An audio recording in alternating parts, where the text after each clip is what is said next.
Ngayon, gagawa tayo ng pagkain sa manok.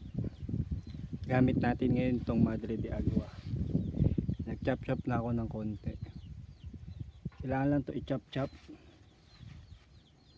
Pero pwede naman to i-direkta na ipakain sa manok, saka sa baboy.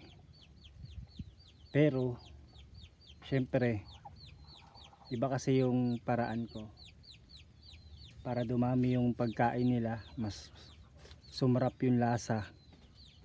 Ginagawa ko, sina-chop-chop ko to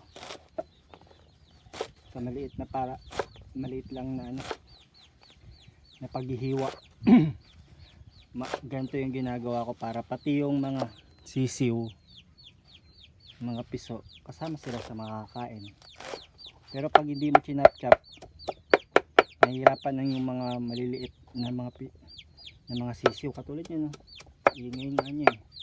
Hanap pa siyang pagkain niya eh.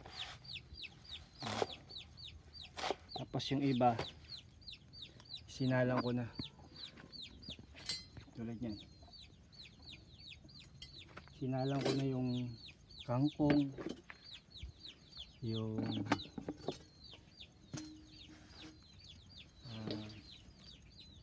tawag yan, yung ito, saging, bunga ng saging.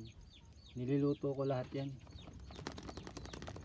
kasama yung Madre de Agua, pati yung talbos ng kamote, nandiyan na rin yan. Pero hinahaluan ko rin yan ng yellow corn sa ilalim niya. Yan yung inihahalo ko. Tapos yung pinagbalatan ko ng nyog, yun yung ginagamit kong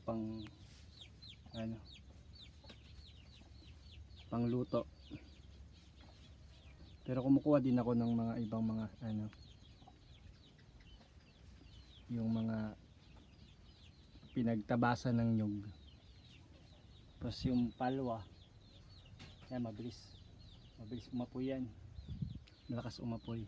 Yung pa yung Madre de Agua ko, tatabasin ko rin yun. Yan yung paraan ko. Pero yung malunggay hindi ko na isinasama. Tulad nito, may malunggay ako dito, hindi ko na sinasama yan.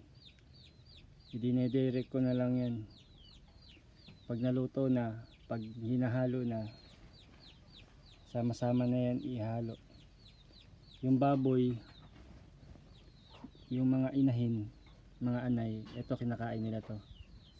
Hindi mo dapat itapon to, yung mga trunks nya. Pero sa mga manok, ito lang kinakain nila, yung mga dahon. Tapos sa maliliit na baboy, ito rin yung kinakain nila, yung mga dahon lang. Pero ito hindi nila kinakain, siguro matigas pa. Pero pagdating sa inahing baboy, kayang-kaya niya nang durugin.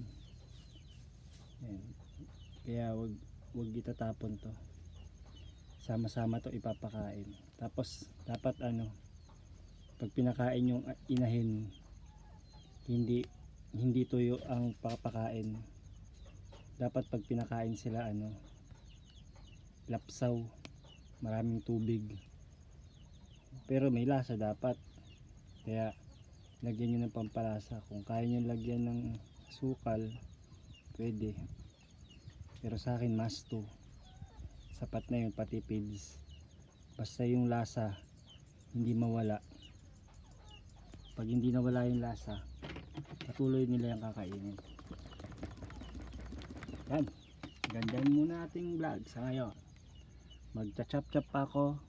Bye bye.